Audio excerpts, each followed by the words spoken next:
Welcome to Pods with Posh and Paul, a podcast designed to inspire and challenge listeners through story, experience and insight. To face adversity, learn from suffering and discover how to embrace life with a heart filled with love and gratitude. We are so thrilled to have you journey with us and can't wait to share your stories.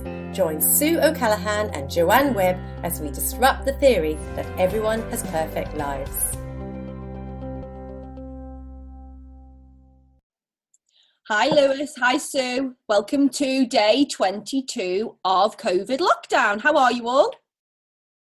Good morning. Feeling very good, actually, and I've stopped counting the days. Oh, sorry to remind you then. So just so our listeners know, we'd like to introduce the lovely Lewis Rowe. Lewis owns the Devonport Car Company here in Devonport, selling cars. He's a massive car lover and is very, very knowledgeable about the car industry, and also does a weekly segment on Magic Talk, the talkback show, all about motoring. So, hi Lewis, we are so pleased to have you with us today. Thank you for having me. I appreciate it. So Lewis, we are absolutely fascinated by how you are managing business at this time. We live in a community where everybody knows everybody. Obviously, business has been impacted to a huge degree. How are you managing and what is the outlook for you? Obviously, this is a really tough but also very crucial time for a lot of people in business, especially small, medium businesses.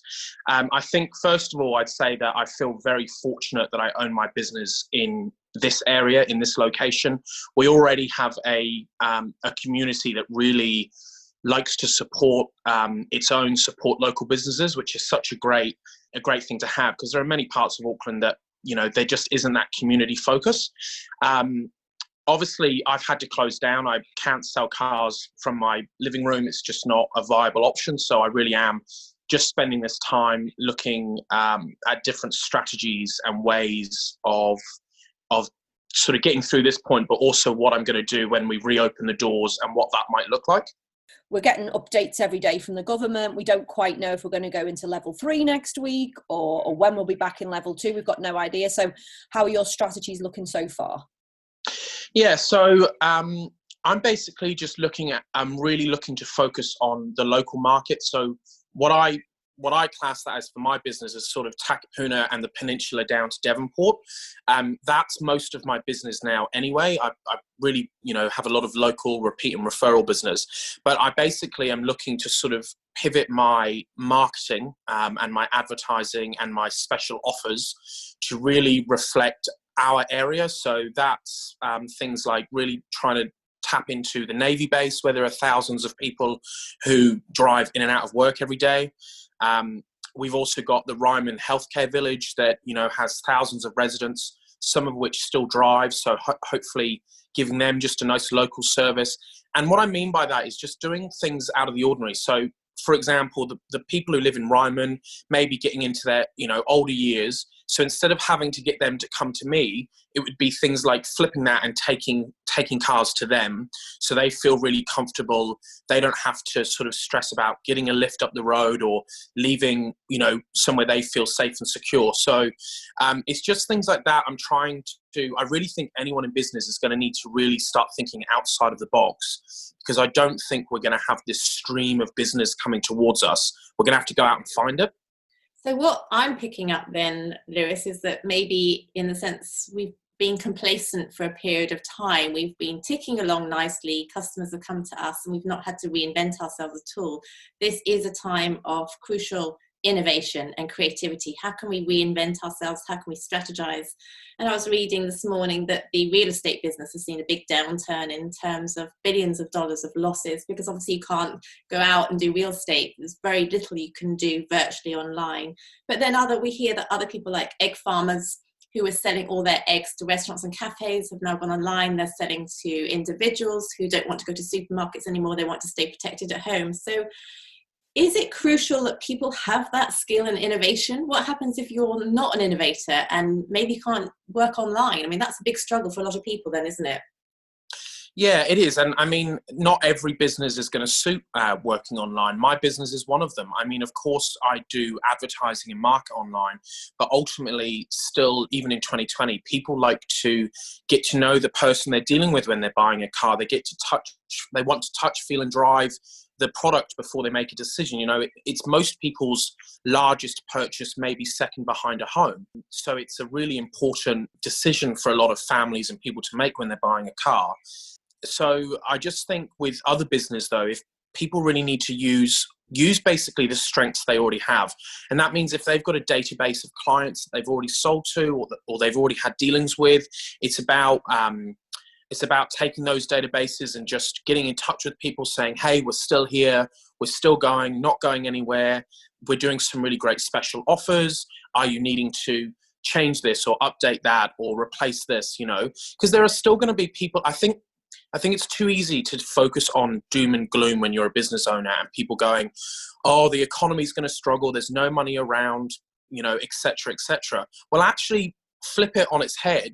There's thousands of families across New Zealand who would have saved and put money aside for big family holidays, $10,000, $20,000 that they can no longer spend. So that means they might change what they're going to spend that money on. And whether that be a used car, which would be good for me, or updating their kitchen, which would be good for a cabinet maker, there is still going to be money out there. And I think I love what you said. And I think this time is a time for everybody to realise what's really important to them. And it is a time to hone in on your skills, find your strengths, find what works for you, but then also dig deep and find out new things about yourself. And as you're saying, this is a great time for businesses because in the business world nowadays anyway, we cannot ever be complacent, can we? It's just not, because there's too much competition, there's too many other people out there. We cannot be complacent. We always need to offer great customer service. We can't just relax. We need to be one step ahead of the game, and we need to be delivering great product and great personality. Absolutely. And it still blows my mind how many people in my industry, how many customers make the comment to me that they may have gone to a handful of dealers and have ended up at my place to look at a car and say, oh, you know, you've been so wonderful to deal with. You actually care, you know, and I'm like, well, surely everyone you've been to has given you the same sort of service, you know, and people get treated so poorly in all different areas of business. So it's really a time to focus on customer service, showing your point of difference to everyone else out there in the market, and showing what you can bring extra to the customer, whether that be home delivery, like you said, or giving a special offer to a particular group of people. Like I'm really looking to hopefully offer some good discounts to our essential workers and military personnel who've been working really hard through this period to get us all sort of through it. It's just a matter of showing people that you're in it for the long game, you're going to be around, and that you really care for them. And yes, we need to make money, but we also have that compassionate part in our heart as well. And I think what lockdown has done, it's brought out what's important to us, and what is important is connection.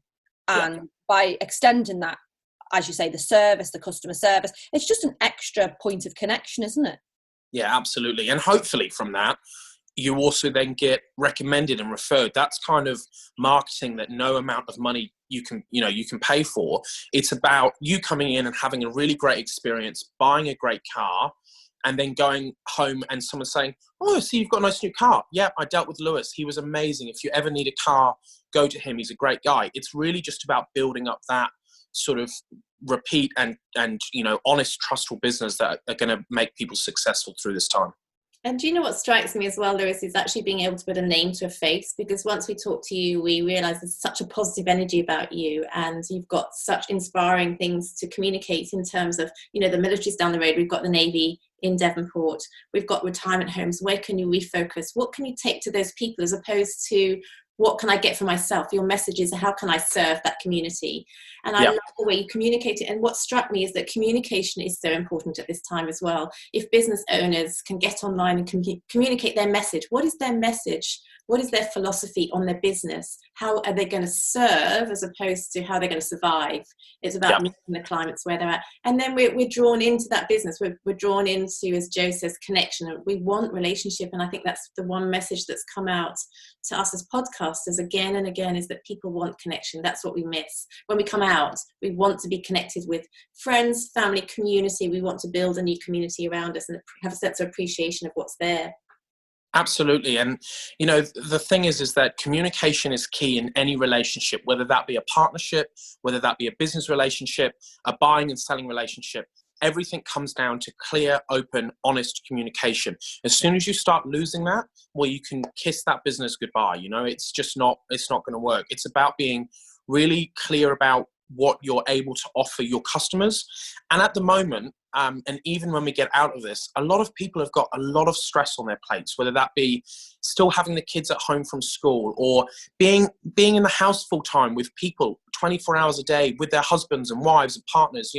There's a lot of extra stress to take on. So if someone from a business can offer to take a little bit of stress away, oh, my car's broken down, this is the last thing we need, blah, blah, blah. Well, actually, I can come to you. I'll have a look at your broken car in the driveway, take this one overnight, see if you like it. If so, we can do it all via email. You don't need to worry about anything. It's going to make people choose your business and the fact that you care about them and their family than going to someone else who's like, no, we sit here, we wait for your business. You come in or you don't, we don't care. That's just not going to work.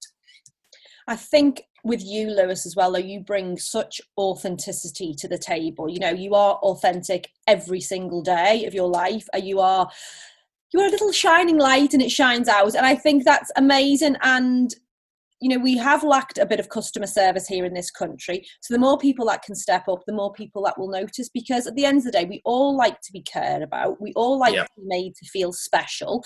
And that's what great customer service does. It makes you feel really good inside. So it's such an important message to business owners. It's a time now to step up your game, realize how important your customers are, and to spread the love and to care. Yeah. I think, one thing I learned very early on, well, there are a couple of things.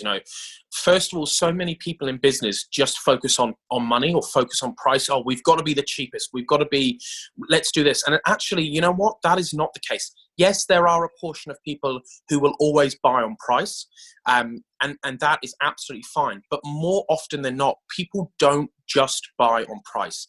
They buy on the experience, especially when you're talking about buying a property or buying a car. It's about experience. And a lot of the little boutique businesses we have in Devonport are based on experience. People go and buy a beautiful blouse or dress from a little boutique store and spend far more than they might spend in your generic retail stores, because they're getting a personalized service. They're dealing with the owner. There's someone there who's going to tell you, that looks fantastic, why don't you try this on? And that's the difference, whether you're going to be successful or not. And the other thing, of course, is just really keeping an eye on your overheads and making sure that they are really, lean and you're on top of them, so that whilst we are still building ourselves back up from this, you can still cover your bills.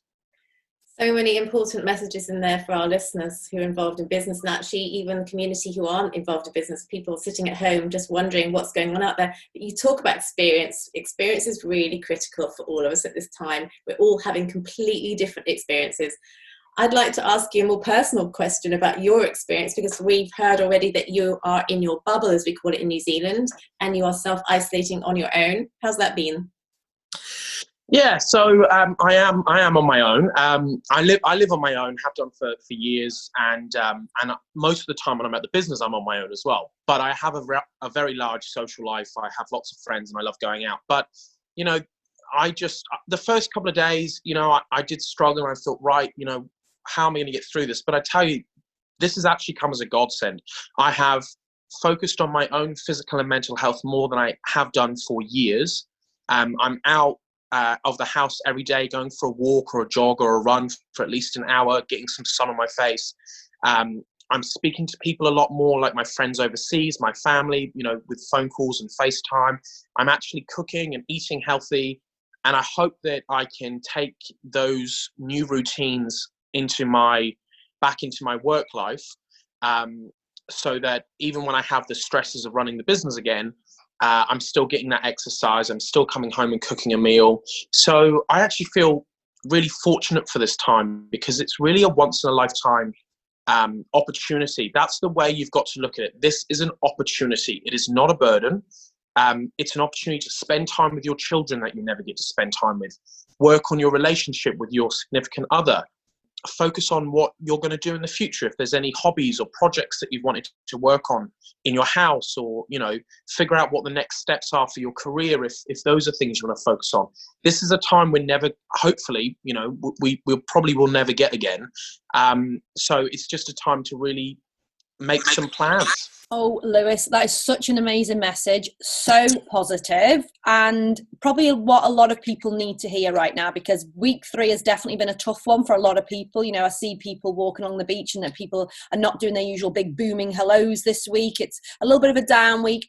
So we really appreciate your messages to business and on a personal message as well. That was really, really inspiring, and just a little bit of sunshine that we needed to see right now and hear. No worries. Hey, Lewis, thank you so much for coming on board. I'm going to take so much from it. I think the biggest message which Joe and I always put across is that we try and re-empower people no matter what situation they're in. And you are so positive, and you're talking about opportunities in this lockdown period rather than seeing this time as being a burden. We love what you're wearing. For those of you that listen to a podcast as opposed to seeing you on YouTube, bright, beautiful, matches your smiley face, and I'm so impressed. It looks like there's not a single crease in it. You must have been ironing. Yes, I did get up early and iron a shirt for this special occasion. Love it. Thank you so much for your time today. Good luck when the business reopens, and we'll definitely be giving you a wave, and we'll come and visit you when you're all back on your feet again. Cool, thanks very much. Thanks so much for being with us today. For us to inspire others to live their magnificently imperfect life, please subscribe and leave us a 5-star review on iTunes or on your podcast app. You can also follow us on Instagram and Facebook at Pods with Posh and Pool. We can't wait for you to join us on our next episode. Love, light and peace.